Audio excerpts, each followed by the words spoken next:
ప్రియమైన సహోదరి సహోదర దైవీళ్ళారా, దివ్యవాణి క్రీస్తు సందేశ కార్యక్రమానికి స్వాగతం, సుస్వాగతం. ప్రియమైన సహోదరి సహోదర దైవీళ్ళారా, మనందరి జీవితాల్లో ఎప్పుడోకప్పుడు ఏదో ఒక రూపంలో క్లిష్టమైన పరిస్థితులు వస్తూ ఉంటాయి. ఆ క్లిష్టమైన పరిస్థితుల్లో అవి బాధలు, కష్టాలు, శ్రమలు, అనారోగ్యం ఇట్లాంటివి రకరకాల రూపాల్లో ఆ క్లిష్టమైన పరిస్థితులు మనకు ఎదురవుతూనే ఉంటాయి. బైబిల్ గ్రంథంలో కూడా మనం చూస్తూ ఉంటాం యోబు జీవితాన్ని ఏ విధంగా, ఆయన జీవితం ఎంత ప్రశాంతంగా సాగుతున్నది, ఎంత ధనవంతంగా ఆ ధనవంతుల కుటుంబంలో ఉన్నట్లుగా ఎలాగ సాగుతూ ఉన్నది. అలాంటి పరిస్థితుల్లో ఏ విధంగా ఆయనకి అనారోగ్యం రావటం, చివరికి ఆ శరీరం అంతా పుండ్లు పడిపోయి ఏ విధంగా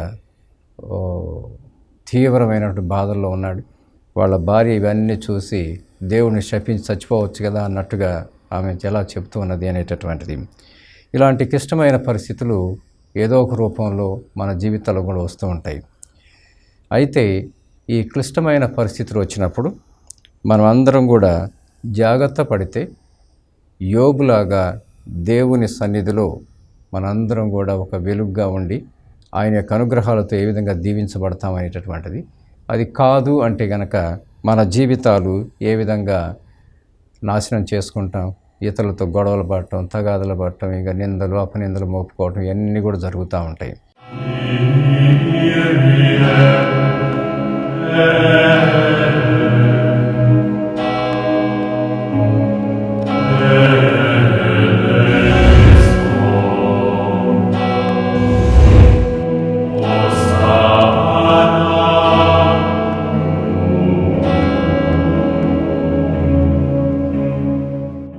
ప్రియమైన సహోదరి సహోదర దైవీళ్ళారా, ఈరోజు ఈ క్లిష్టమైన పరిస్థితులు వచ్చినప్పుడు మనం ఎలా స్పందిస్తామనేటటువంటి దగ్గర రకరకాల మనుషులు రకరకాల విధాల్లో వీళ్ళు స్పందిస్తూ ఉంటారు.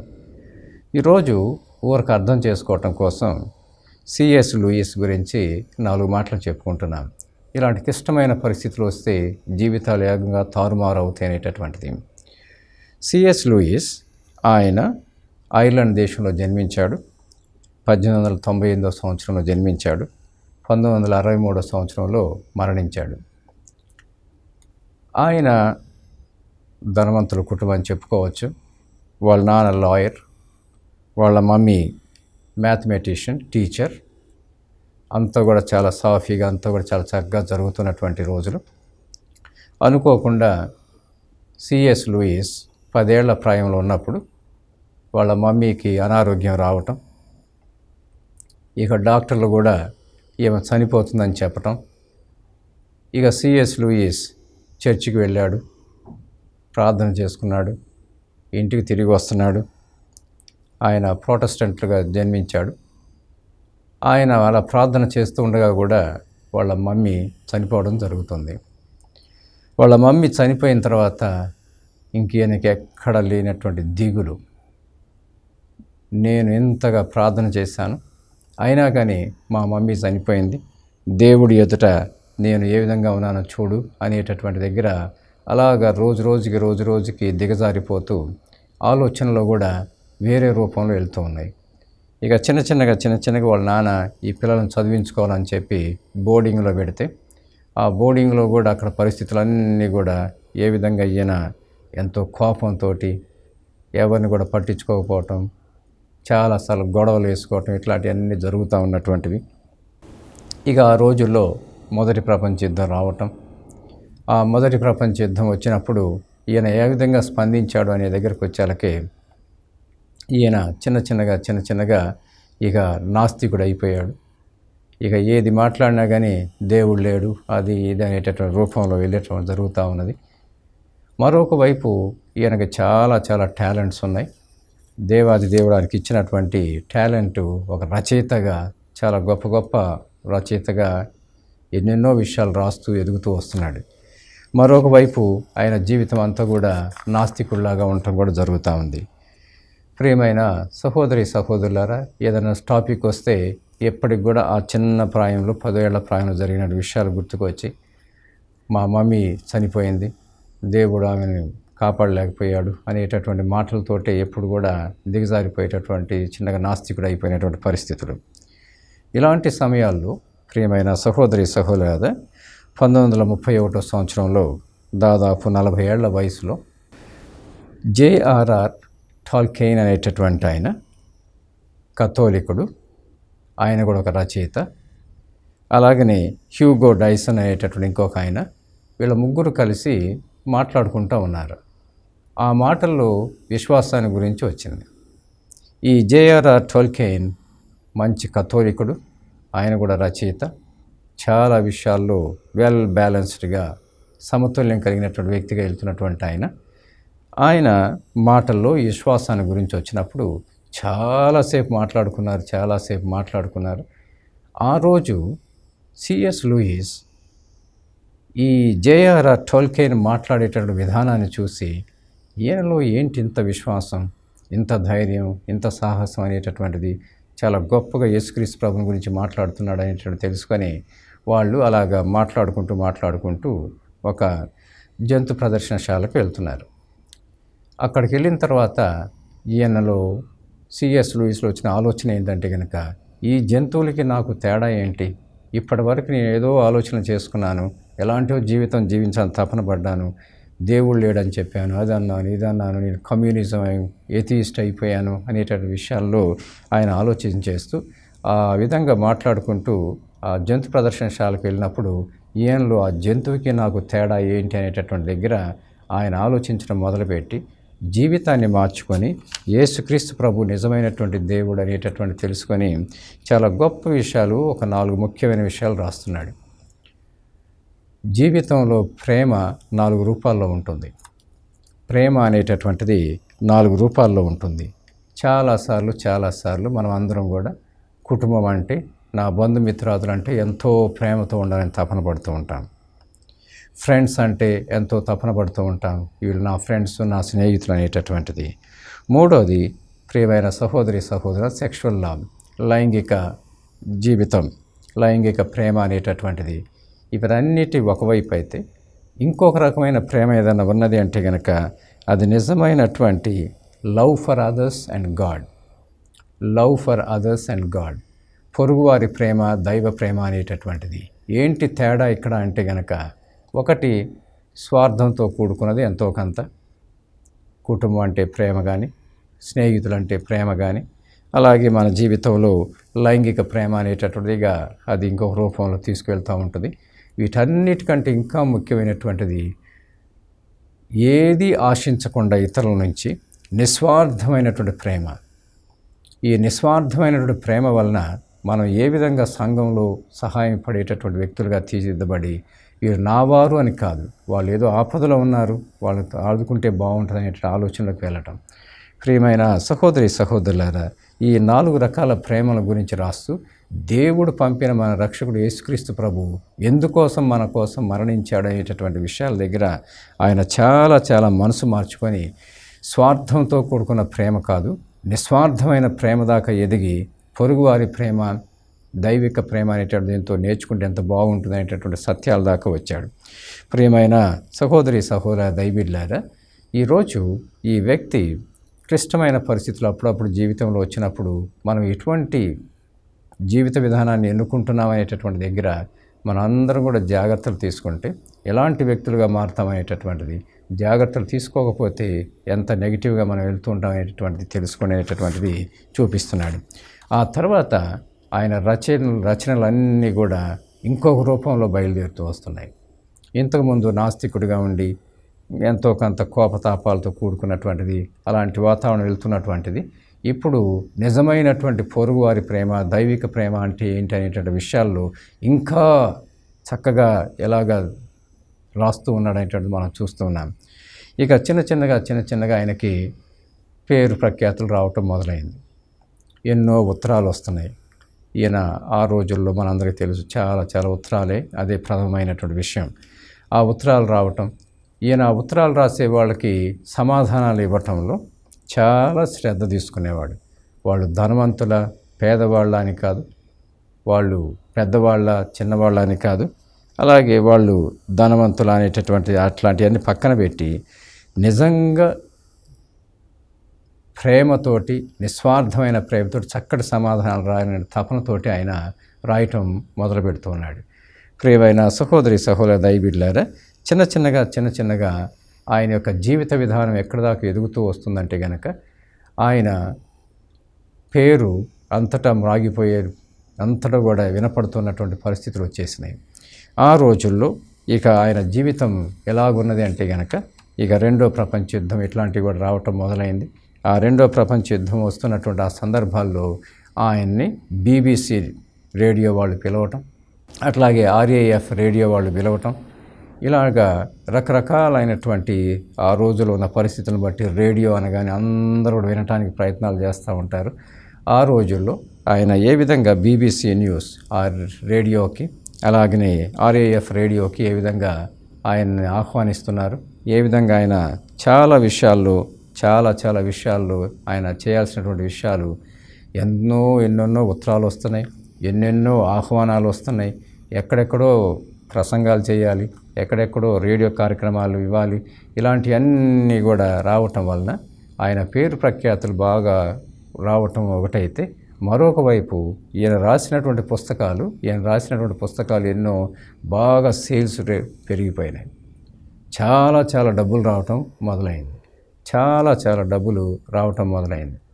మొదలుగానే ఇక ఈయన జీవితం ఏంటి ఆయన దగ్గరికి వచ్చేళ్ళకి ఆ నిరాడంబర జీవితాన్ని మెయింటైన్ చేస్తా, ఆ నిరాడంబరంగా ఉండేటటువంటి జీవితాన్ని మెయింటైన్ చేసుకుంటూనే సేవా నిధి అనేటటువంటిది ఒక ఆర్గనైజేషన్ పెట్టుకొని ఆయనకు వచ్చిన డబ్బులన్నీ కూడా ఏం చేస్తున్నాడని దగ్గరికి వచ్చినప్పుడు పేద పిల్లలకి చదువుల కోసమని, అలాగే ఎవరైనా ఆపదల్లో ఉంటే వాళ్ళని ఆదుకోవటం కోసమని ఇలాగా ఎంతెంతో డబ్బుని వెచ్చిస్తూ ఉన్నాడు.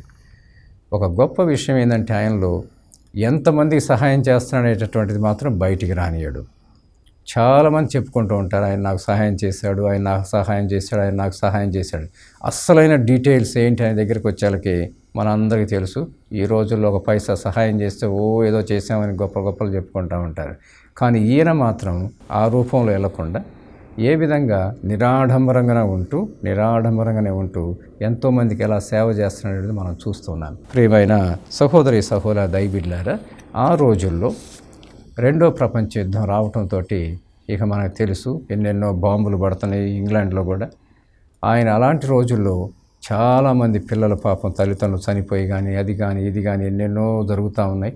అలాంటి రోజుల్లో అనాథల్ని చేరదీసి వాళ్ళందరికీ ఎలా సహాయం చేస్తున్నాడు అనేటటువంటిది ఆ రోజుల్లో ఎంతో గొప్ప గృహాలను నిర్మించి వీళ్ళందరికీ కూడా ఏ విధంగా సహాయం చేస్తున్నట్టు మనం చూస్తూ ఉన్నాం.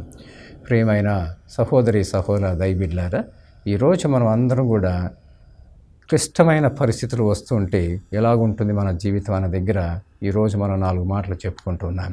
ప్రియమైన సహోదరి సహోదరులారా, 2 నిమిషాలు విరామం తీసుకుందాం.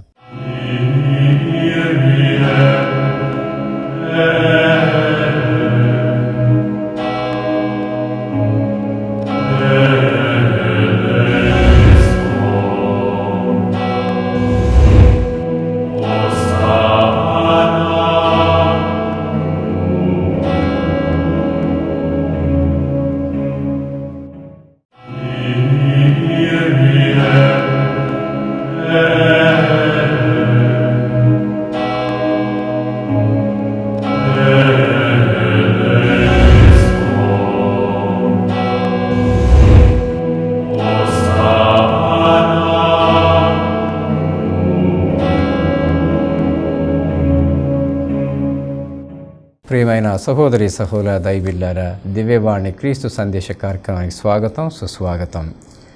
ప్రియమైన సహోదరి సహోదర దైవబిడ్డలారా, ఈరోజు మనం అందరం కూడా అందరి జీవితాల్లో క్లిష్ట పరిస్థితులు అనేవి వస్తూ ఉంటాయి. బాధలు, కష్టాలు, శ్రమలు, అనారోగ్యాలు అనేటటువంటివి ఇలాంటివి వస్తూ ఉండగా మన జీవితాలు ఏ విధంగా ఉంటాయి అనేటటువంటి దగ్గర కొన్ని మాటలు చెప్పుకుంటూ ఈరోజు C.S. లూయిస్ గారి గురించి 4 మాటలు చెప్పుకుంటూ ఉన్నాను. ఆయన ఒకప్పుడు ఏ విధంగా నాస్తికుడు అయ్యాడు, ఆ తర్వాత ఏ విధంగా దివ్యమైనటువంటి దైవికమైన విషయాలను ఎలాగ అర్థం చేసుకొని జీవితాన్ని మొత్తాన్ని మార్చుకొని జీవితంలో దేవుడు పంపిన మన రక్షకుడైన యేసుక్రీస్తు ప్రభు యొక్క గొప్ప సందేశాన్ని వివిధ రకరకాలుగా ప్రజల్లోకి తన పుస్తకాల ద్వారా, రచయితల ద్వారా ఏ విధంగా వెళ్తున్నాడని మనం చూస్తున్నాం. ఈరోజు ఆయనకి ఏ విధంగా పేరు ప్రఖ్యాతులు రావటం, ఇక రెండో ప్రపంచ యుద్ధంలో బాంబులు పడటం, ఇంగ్లాండ్లో కూడా ఏ విధంగా ఎంతోమంది అనాథలు అయిపోవటం, ఆ అనాథలకు కూడా ఏ విధంగా సేవ చేస్తున్నాడనేది మనం చూస్తూ ఉన్నాం.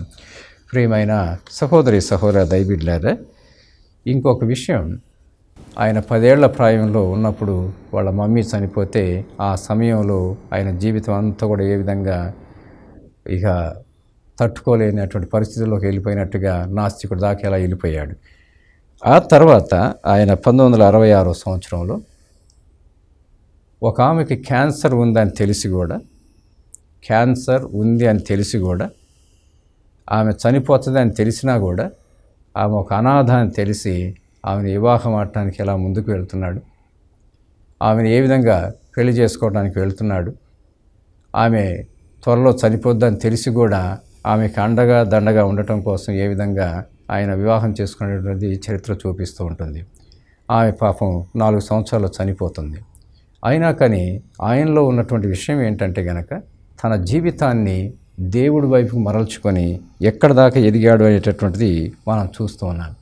ఈరోజు ప్రియమైన సహోదరి దైవబిడ్డలారా, ఈ క్లిష్టమైన పరిస్థితులు వస్తున్నప్పుడు యోబు గ్రంథం 7వ అధ్యాయము 1వ వచనం చదువుతున్నాం. యోబు గ్రంథం 7వ అధ్యాయం 1వ వచనం నుండి చదువుతున్నాం. మానవ జీవితము యుద్ధమున నిర్బంధంగా పోరాడుట వంటిది, కూలివాడు కూలికి పని చేయటం వంటిది అంటూ, బానిస నీడ కొరకు తప్పించును, శ్రమ చేయటం వంటిది, పనివాడు జీతం కొరకు కాయ కష్టం చేయటం వంటిది అంటూ పనిచేసేటటువంటి ఆ బానిస నీడ కోసం ఏ విధంగా ఎదురు చూస్తూ ఉంటాడు, మన జీవితం కూడా ఎలాగా ఉంటుంది అనేటువంటి మాట్లాడుతూ 3వ వచనం చదువుతున్నాడు. ఎట్టి ఆశయం లేకయే నేను నెలలు గడిపితిని. 4వ వచనం చదువుతున్నాను.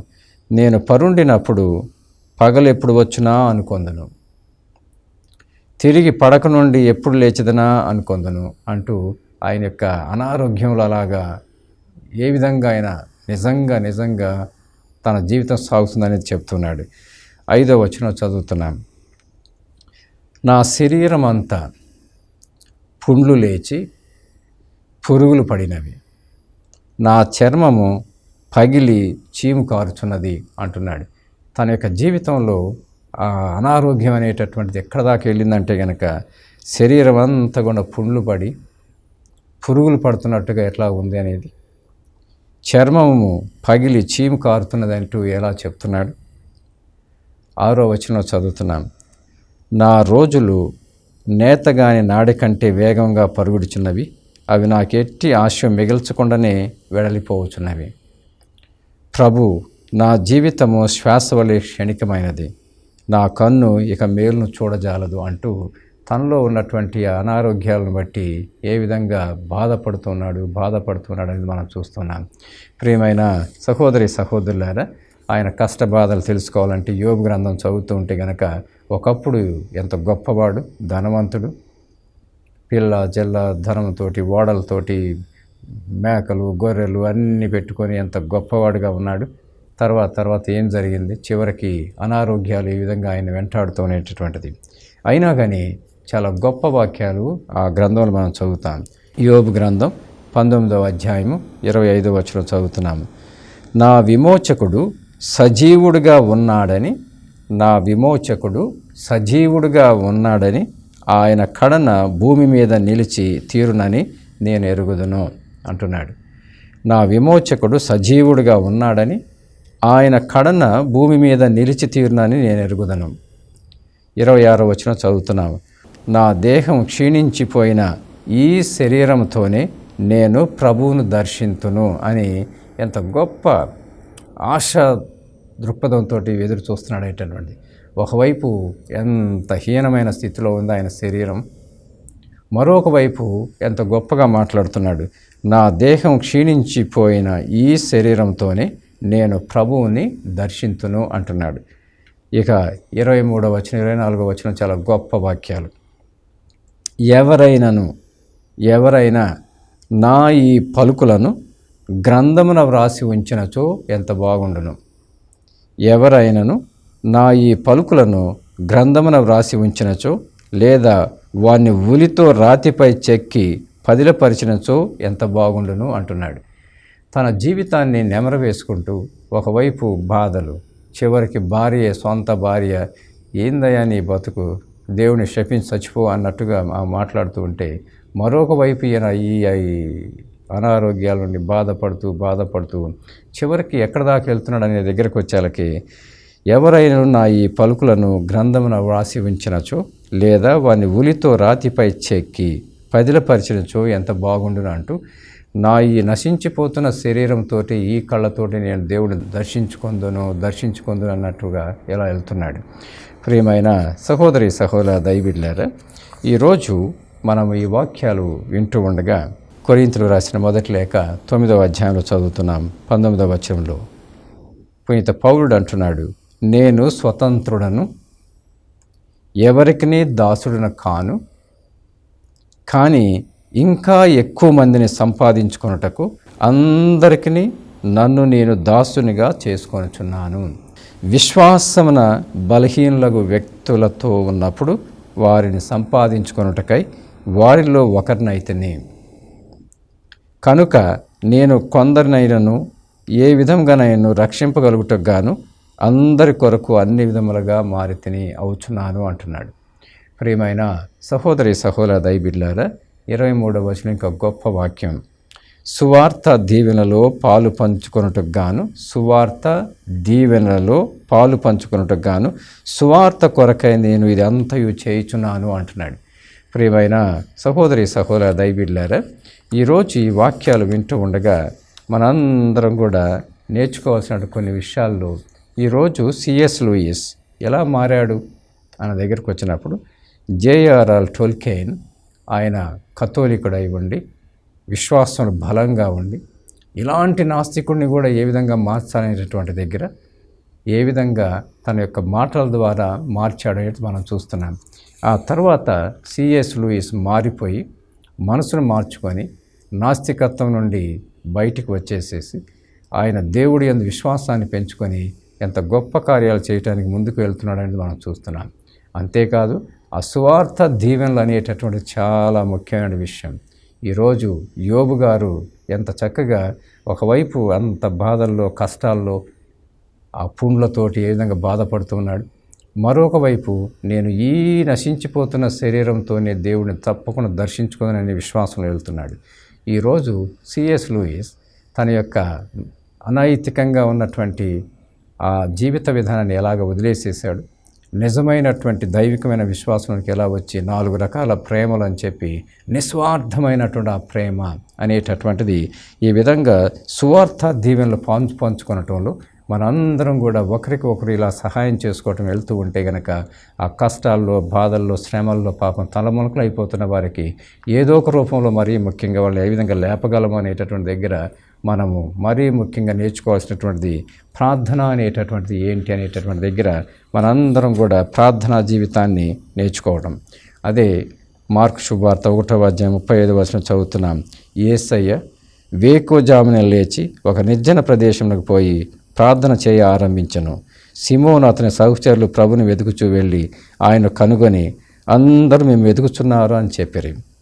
మనము పరిసర గ్రామాలకు పోవుదాం రండు, అచట కూడా నేను సువార్తను ప్రకటింపవలను అంటూ యేసుక్రీస్తు ప్రభు ప్రార్థన యందు ఉండి ఇంకా ఎంతోమందికి ఆ సువార్త దీవెన తీసుకువెళ్ళటానికి ఎంత తపన పడుతున్నాడు. ఈరోజు మనం అందరం కూడా ఎన్ని క్లిష్ట పరిస్థితులు ఎదురైనా కానీ ఆ ప్రార్థనా జీవితంలో ఉండి దేవుడి యందు విశ్వాసాన్ని పెంచుకుంటూ ఉంటే యోబుని దేవుడు ఏ విధంగా అయితే లేపాడో అలాంటి గొప్ప జీవితం వైపు మనం కూడా లేపబడతామనేటువంటి సత్యంలోకి వెళ్తే ఈ కష్టాలు బాధలు శ్రమలు ఎన్ని వచ్చినా కానీ తప్పకుండా తట్టుకుంటాం. నిజమైనటువంటి మన జీవితంతో ఒక ఆదర్శవంతమైన జీవితాన్ని ప్రజలకు చూపించి ఇంకా ఎంతోమందిని దేవుడి వైపుకి ఎలా మరలిస్తామనేటువంటి చూస్తున్నాం. అలాంటి గొప్ప జీవితం మనందరం పొందుకోవాలని ప్రార్థన చేసుకుందాం. పిత పుత్ర పవిత్రాత్మ నామమున ఆమేన్.